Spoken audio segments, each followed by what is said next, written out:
Okay, Paul Red's of Redmond, how are you, man? Good. You're very chilled up there. You've seen this all before, haven't you? Yeah, it's just the norm at this stage, isn't it? And I was going to say, like you're facing a very high-level opponent, but I mean, so is he. Yeah, of course. I think a lot of people think just because is from the States or anything like that is a more opponent. Just because we're from Ireland and stuff like that doesn't mean I'm any less or anything like that. You know, we've competed not only in the UFC or various organisations. I'm a black belt in Jiu-Jitsu. I've competed on a super high level pro card in Polaris then as well. So I'm a high level competitor as well, just like you said. So yeah, I think this is going to be a great fight for the fans. Yeah. And I know you said you don't mind about the main card, but I mean, it does matter. That doesn't. No, for me as a competitor, the win matters. I'm sorry, as a competitor, it doesn't matter. But from the business side, for sponsorship and that type of thing. Yeah, I mean, you know, the sponsors that I have, I'm after getting a couple more for this fight. You know, my company KSMG that I work for, they had to come on board. SDPT, they came on board. O'Shea's came on board. There's a few people that they didn't care where I was placed on the card. They just wanted to get involved, and they know by sponsoring me, it helps me out. And they probably don't get a huge return on their investment, but they know it helps me out, and they're happy to do it. So I usually appreciate that. You know what I mean? Yeah. But where placement is concerned, I don't think it really matters for that type of thing. Yeah. And at the end of the day, knowing you, like you'll give the sponsors as much value for money as you can. Yeah, I'll try to push them as much as I can, you know, and on the fight wear shorts, all that type of interviews and stuff like this. So they're happy with that. And again, I'm allowed with Bellator now. You're allowed to wear the banner out or the fight shorts with sponsors. You're allowed to bring your banner out and stuff, which is great, you know. And at this stage, I mean, Bellator Europe has gone on some second year now.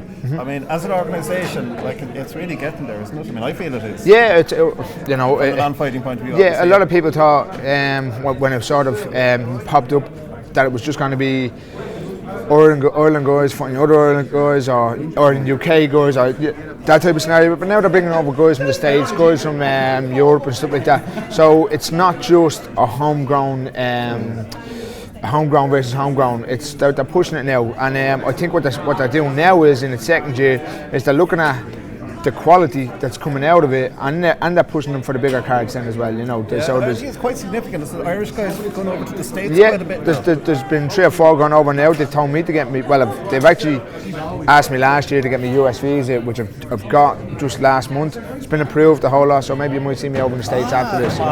Yeah. So the second coming of Paul Redmond. No, look, it's third coming. Third coming, yeah. No, so look, we've done that. We've got the visa approved. So maybe after this fight, you see me back in the States. But I think the real significance of that is that they're not seeing it as like a rebranded Bama and just no, fit a few nights over there. No, they're integrating it into the full Bellator. Well, if you look at the last Bellator show card.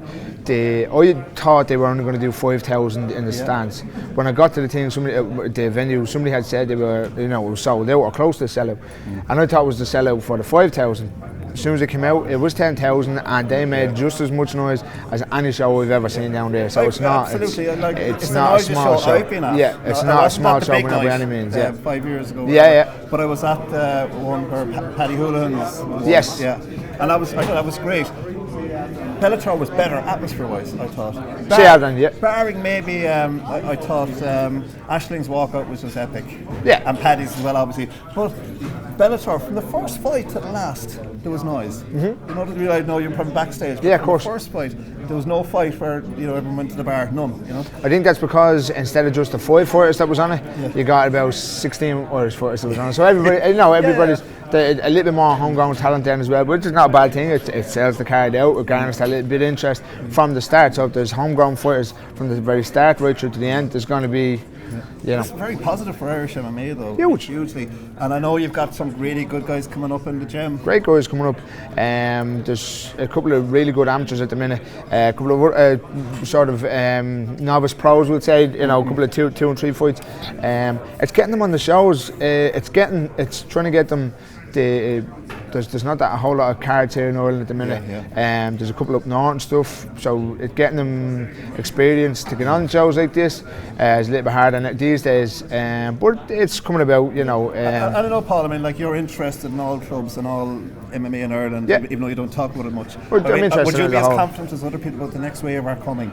Yeah, it's huge. I mean, you know, even if you just look at our gym, we've got bronze medalist Adam Darby. Adam is super awesome, fire, super talented. He's a hard working kid. He's a killer as well. I think he had 3 TKOs over at the Euros this year, a couple of weeks back, and just got beat by a better man on, you know, which is no one's fault. We've got a couple of other medals that came out there then as well. We've got Nadine and Abby. She just took silver at the Europeans as well. She's a killer. You look at her, you wouldn't think she'd say bout to a ghost, and she'd go out and take her arm off in 30 seconds, you know what I mean? And she's a killer. So even there's a lot more girls at it these days as well, you know, which is great for that aspect. So yeah, there's great for it to come through. Anyway, listen, you're looking in fantastic shape, Paul, and very chilled. chilled. Give me another 10 weeks, we'll be fine. I don't know, but you look great. But the point is, mentally you're looking chilled and, you know. Yeah, I'm confident. You know, after getting the last one to win against such a high level fighter, you know, Charlie's around the block years. He doesn't or hasn't got the recognition maybe that he might deserve, or he hasn't fought in the bigger shows that.